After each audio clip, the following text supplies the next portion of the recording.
I don't know how you do that. How do you promote me and then you send me on this journey to go talk about my career trajectory? I'm going to try to not react right now and save that for some intermission or a break. But I am really excited to talk to you guys today about the journey that I've been on professionally over the past decade. Now, my career goes back further than that, and I actually talk about it in 2 acts, and we'll address it. But let's dive in, because I really want to make sure that everyone understands that everyone's career trajectory is going to look different. It's going to feel different. You're going to have different experiences. It's not linear. You're going to go up, you're going to go down, but it's all those experiences that will get you to where you're going to be. So our topic today is my journey from subject matter expert to industry thought leader in customer success. So for those of you who might be familiar with me, I try to be as active in the community as possible. And this might be what you see, right? Some accolades, some awards. Maybe you've seen me on some podcasts, some webinars, leading some boot camp sessions. Perhaps you've read some articles that I've posted or even visited my personal website. Now, over the past year, I've had the privilege and pleasure of working with not only my own customer success team, but the teams of many organizations here at Client Success, and have learned so much from so many fantastic leaders who are really doing some innovative and transformative things in this space. Now, again, this is a snapshot view, right? You might take a look and say, oh, great, you've been an industry thought leader, maybe you're an engagement expert, an influencer in this space, but that doesn't come without a story. And that's what I want to share with you today, is my personal story, my personal journey of how I got to where I am today and where I'm planning to go from here. Now, everyone's story has a backstory, right? My life is not defined solely by the professional career trajectory that I've painted here for you today, or even talked about on podcasts and webinars. It goes a lot deeper than that. And so I want to share a little bit about who I am and where I come from, because this is all the foundation that's helped me along the way. Now, I think one thing that is particular to me is that I'm a Long Island native. I've grown up on Long Island in New York, about 40 minutes outside of Manhattan in New York City, for my entire life. Now, I've had some short stints in a few boroughs like Queens and Brooklyn along the way, but really, home is on that island. And I talk about that because it is so near and dear to my heart. It's where my family raised me. It's where I'm raising my family. It's where I've had the privilege of going to school and getting my higher education, where I was a professor at a university. And so when I think about, where home is and how that feeds who I am, that's a big part of it. Now, of course, there are some special key people that have played a role in that and really instrumentally helped me navigate my professional journey. I'm going to start with my amazing children. Yes, I'm going to talk to them as both children. My amazing stepdaughter, Adriana, who is 13, and our little fur baby, Charlie, who often makes her grand appearances in webinars and boot camps in the background while hopping on my couch. But really important for me to talk about my daughter. Now, how that plays a role in my personal trajectory is, at some point, I realized my daughter's watching. Right? She's paying so close attention to the things that I'm doing personally and professionally. She's mirroring those things, and she's understanding what's possible. Now, what's critical for me is I've got to break every barrier. I've got to show her and teach her that there are no limits. Every single day, if there is something that she wants to do, she can do it, and she will. And I'm thrilled to be able to parent her and coach her and love her as she goes on her own personal journey. Now, I don't know that I'd be where I am without these two people, my mom and dad. And in fact, I do believe that they are watching live today. So hi, Mom, hi, Dad. But these two individuals have really been, I think, the key driving forces, and I think that's even an understatement, of helping me be who I am today. They've taught me work ethic, drive, commitment, never giving up. There's no two people, I think, that are prouder of me than those two individuals. And while they may not have spent their 47-year career in tech or SaaS or even learning how to use a computer, they have taught me more than they'll ever really know. Now, over in the left-hand corner there is my darling husband, who for some of you may not need any introduction because I do post and talk about him often.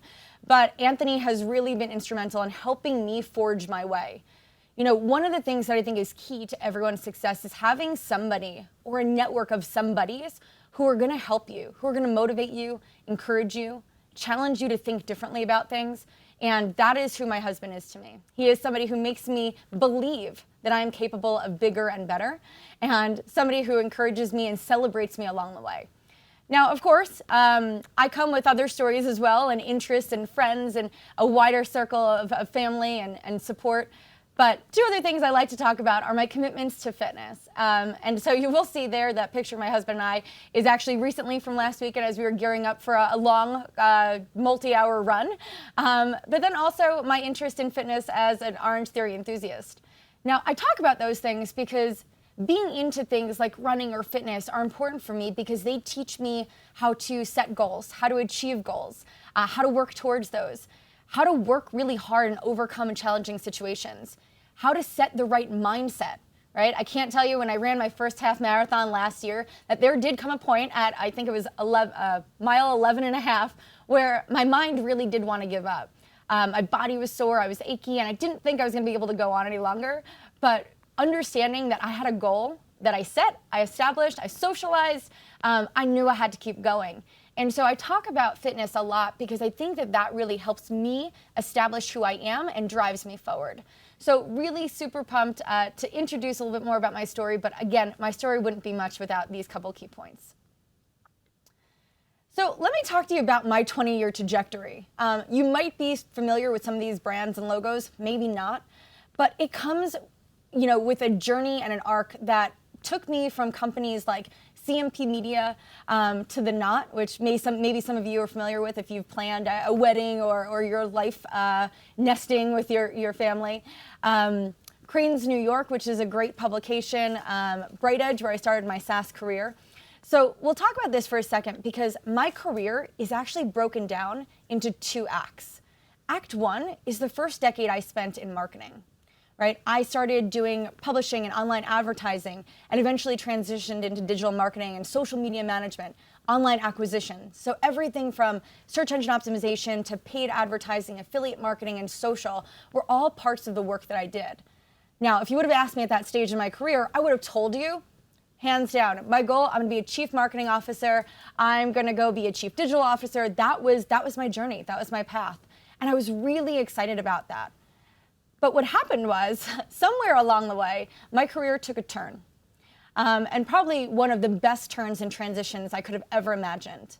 So I'll talk to you a bit about how that happened, but the second half of my career, Act 2, has spent the past 10 years in hyper-growth customer success organizations and SaaS businesses, where I've helped either build, scale, or transform these customer success teams and post-sales organizations to really help the businesses thrive and grow. And so I'm going to break this down for you and share a little bit about how I got there, but it's important to note that there was two stages. Now, I've been asked this a ton of times, right? Kristi, how'd you get started in customer success? Now, I have the privilege of being connected with so many folks who have started their career working in technology and in SaaS, where they were account managers, right? Which is the previous title for what actually is customer success, if we start to think about it, right? Maybe they worked at companies like Oracle or Adobe and got their footing understanding what that tech landscape looked like. Maybe they were working in these, perpetual models right before SaaS was around. But I didn't have that same luxury. But what I did have was a wealth of knowledge and understanding of not only the digital marketing landscape, but also a technology that I had the privilege of using. So how did I get there? Well, there was two organizations I worked at. One was The Knot, or XO Group, and the other was AJ Madison, where I had brought on a company called Bright Edge as the technology provider to help me navigate, manage, and plan our search engine optimization efforts. It helped with our content optimization. It helped with our e-commerce and sales through Google and other engines. And over the years, I got really familiar with not only the product, but the impact using that product would have. Now, at the time, I'm based in New York, and Bright Edge was nestled very closely in San Mateo, California, in the Valley, and they didn't have a presence on the East Coast at that point. But I was onto something, right? Like, I really liked the product, I understood it, I was a customer of theirs, I understood the challenges they were solving for, and so eventually I said, hey, if you ever open an office in New York, let me know, I'll come work for you. And guess what? They did, and I did. And that's how I started my career in customer success.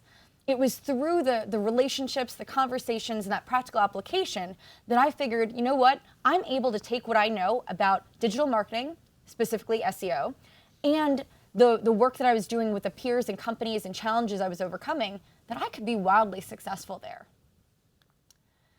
Now, what I didn't realize when I arrived was that there was going to be a steep learning curve for me.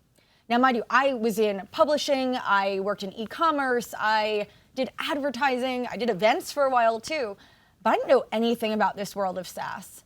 Now, I spent my first couple months, I would say imposter syndrome is an understatement. I would sit in rooms with folks who were MBA graduates from Duke and Harvard or Stanford, MIT, folks that had been in the SaaS space for their entire careers, the best of the best from Silicon Valley. And I'd look around this table and figure and try to think about, how did I get here, right? I didn't belong here. These weren't people that looked like me or thought like me or behaved like me even. And so these were some challenges that I had to face. Now, trying to figure out and understand the world of SaaS, that was its own challenge, right? I didn't understand what was different about what they were doing versus this perpetual model that everyone talked about. How was the business different? How would it benefit organizations to move in this direction?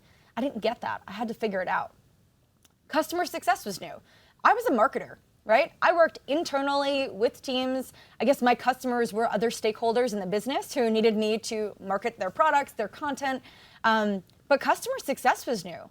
Now, it wasn't just new to me at the time, right? Thinking back to 2012, it was new to the industry. People were still figuring it out. So not only was the industry trying to figure it out, I was trying to figure it out. I didn't have a wealth of content. I didn't have webinars and boot camps to join. I didn't have articles to read. We had to go on this journey as an organization at BrightEdge and figure it out along the way. Oh gosh, now, for those of you who know me, you probably know I'm not a math person. And so introducing new KPIs with new metrics and new equations I had to figure out. Things like understanding my churn rate and retention rate and understanding MRR versus ARR and TCV, adoption rates. All of these were new. They were new metrics, new formulas, new data I was presented. And not only did I have to understand it, but I had to be intimately familiar with it, right? These were the things that drove our business. I had to figure out what was so great about having investors and funding, and why do we keep trying to raise money, and what we're going to do with it. What did our board expect from our company? What did they expect from me? This was all new, right? Challenges and pressure that I was never exposed to previously. If I didn't drive as much traffic to the site one week, that wasn't going to cost me my job. But if I didn't retain our largest customer, that would have real impact. Oh gosh, and then there's recurring revenue. Managing a renewal process, what did I know about that? I didn't know anything about managing commercial conversations. I've never been in sales. I didn't have anyone coaching me along the way. I had hoped that the work that I was doing was going to be great enough for our customers to stay. But it's not always the case, right? We've seen customers who are happy and getting value leave, right? Whether it's through M&A or the company goes out of business or some other change in direction, a new stakeholder comes on board. We've all been there. And these were challenges and new things I had to navigate.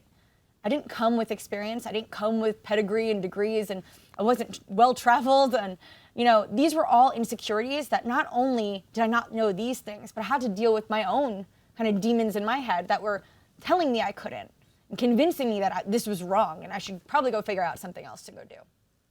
But with the help of my husband, Anthony, and a lot of late night hours figuring it all out, I was able to navigate that curve. And so over the past couple of years, I had built my own career trajectory. Now, it took me 10 years, right? And I started off as a frontline CSM. So just like Dave talked about, right? We started the frontline working with customers. My first role at BrightEdge was as a senior customer success manager working in the enterprise. I had my own book of business. I was onboarding our customers, navigating conversations, working through renewals and growth. It was difficult.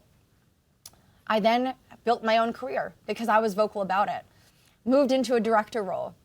A few years later, moved into a senior director role.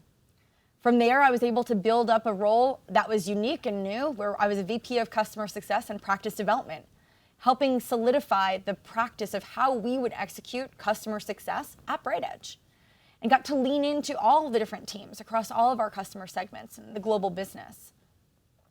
Now, at a certain point, we decided to make changes. And so while I had a wonderful run at BrightEdge for 5.5 years, I knew that it was time for a change. I needed a new experience that was going to teach me something different and help me figure out what would be next. Took a role over at CSM where I was the global director of enterprise customer success, working with huge global brands like GE and the like, and navigating a global team where we were managing some of the biggest customers, not only in our industry and in our company, but in the world. Now, some might see that title and think, oh, well, that's interesting that you would go from a VP to a global director. But who's to say that a title defines the scope of the work that you're doing? If you ask me, it doesn't. I think we're defined by the impact that we're making both to our businesses and to our customers. And so for me, it was less about the title, but more towards the work I was working towards. Now, over the past 5 years, I've been cozy in the seat as VP of Customer Success at some fabulous businesses. I've worked at companies like Better Cloud, I've worked at Sisense, I've worked at IntelliShift, Client Success I joined. Now, I did have a question mark on my slide originally under the year for Chief Customer Officer because that was something that I was working towards. But as Dave announced this morning, I guess we've filled that. So in 2022, I get to announce that I've officially made it to that next step in my career. But you see, it's a journey. And it's not one that, everyone's going to have one that looks a little bit different, feels a little different, and that's okay. And you shouldn't think about moving from a leadership role to an IC or, a lesser title as a step back. All these changes, hopefully, they're going to help you learn something new, create new experiences that you're going to be able to bring to your customers and, more importantly, your teams. As you become a leader in your own career, you're going to want to take all those experiences, good and bad, the leadership that you've been exposed to, good and bad, and introduce that in new ways to help continue to grow yourself and those around you. Now, I spent a lot of time, right, because I wanted to talk to you about how I've used this career to build myself into an industry thought leader.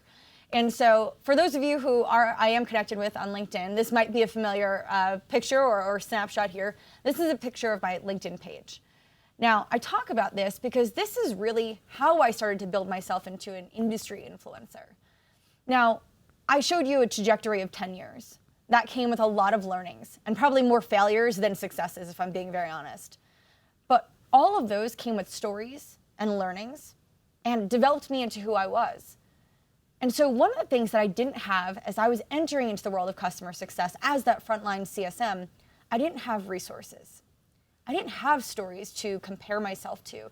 I didn't have other learnings to help me be better or to help me avoid making certain mistakes. And I thought to myself, wow, wouldn't that have helped? Wouldn't that have made me better? Could I have done more or moved faster if I had had those resources? And so it was at that point, probably thinking back to about 2017, 2018, that I decided to get very vocal about sharing my experiences with the broader community. And it was through those sharings that it helped me build my personal brand. Now, again, this isn't a story about building my brand. It's irrelevant who I am. But it is impactful to hear about the way I've been able to shape the community and help them be better. And I only know that because I'm privileged and honored to receive emails and stories and phone calls and people reaching out all the time to tell me how that the stories I've shared, the examples, the boot camps, the templates, how that's all really been helping them craft their career and helping them avoid the mistakes that I've made or help them move faster to seeing the successes that I've had. And that's what it's all about. It was that sharing and that selfless giving back to the community that really helped me separate myself apart from others in the community and in this space. Now, I have to tell you, I've been challenged countless times.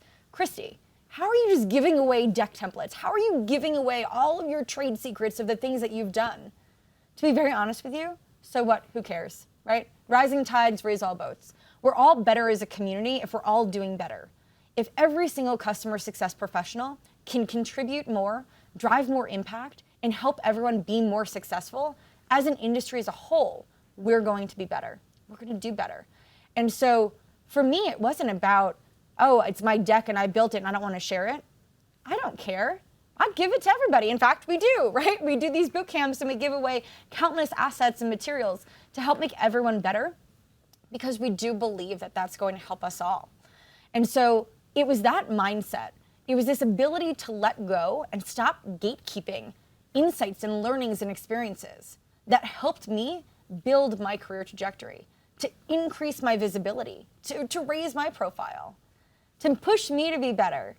right? I started doing things way outside my comfort zone, things like public speaking. I never thought that was something I'd be comfortable with, let alone something that I love at this point.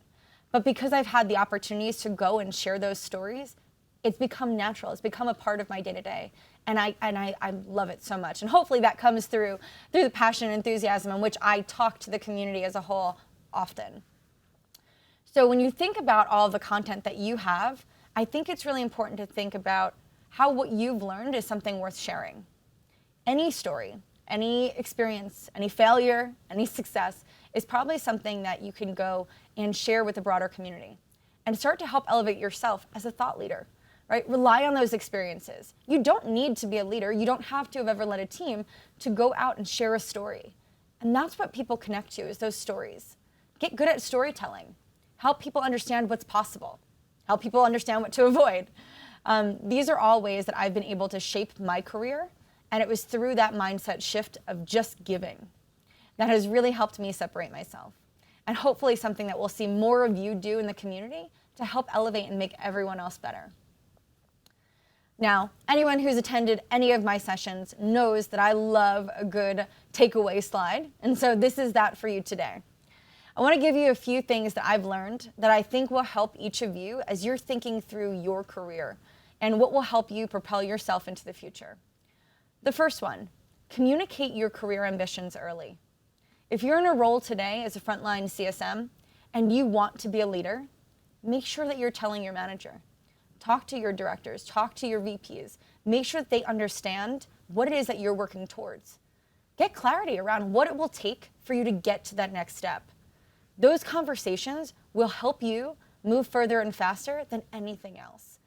What happens is, for a lot of us, we sit in roles all day, every day, and we expect that people are going to notice how great we're doing, right? We're doing all this wonderful work, I'm working so hard, I'm making an impact, that we're gonna get noticed and we're gonna get recognized and we're gonna get promoted and we're gonna get salary increases. And that's just not always the case. But if you're vocal about what it is that you're working towards, people can work with you on that. Create your plan, but you've got to be able to communicate it. You've got to be able to do the work. I think that's probably the most important thing. Sadly, I have a lot of conversations with folks who just believe that they're entitled to that career progression, right? Oh, I've been in this role for 6 months and I've been doing great. I want to go be a VP. I want to go be a consultant. Let me tell you something. You've got to do the work. You have to put in the time. I'm not saying it's a rite of passage, but those experiences will make you better and stronger. You need those experiences to learn more about yourself, to learn the business, to learn how to perfect your craft. Don't rush that process. Invest in it. You've got to figure out your gaps. Guess what? We all have them. I probably could do an entire 30-minute session on all of mine. But you've got to figure out what those are, and you've got to start to work towards building and kind of bridging those gaps.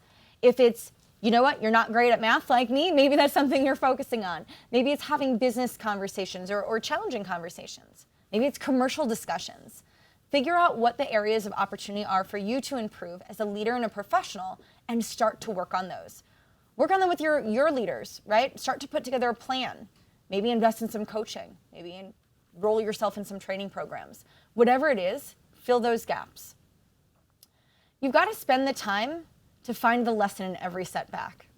It is very easy to get lost in the sad story of failure and to not recognize that every time you take a step back, or what feels like a step back, is a huge opportunity for you to take a giant leap forward. Now again, I could probably do a 30-minute session on all my failures. That would probably be entertaining. But I will tell you, it took me a long time to figure out and remind myself that there's something to be learned here, right? And whatever it is I take the time to learn and explore, it'll help me avoid making that same mistake in the future. It'll make me better because I've already navigated this challenge. And so when people tell you that kind of failure can be your best friend, it really can. If you can get through the emotional part of it. You've got to learn how to compartmentalize and separate yourself from that failure. You're not defined by those, but you do have to take that opportunity to learn, to grow, and to get better. You've got to build a strong network of trusted advisors. I will tell you, I've got a group of friends. We call ourselves the New York Breakfast Club. They know who they are. And this was a CS group of folks that we came together very early on, pre-pandemic, and we're each other's best friends and allies in this space. We would get together in person all the time for coffee and dinners and drinks and really talk about the challenges we were navigating. We'd be able to rely on one another.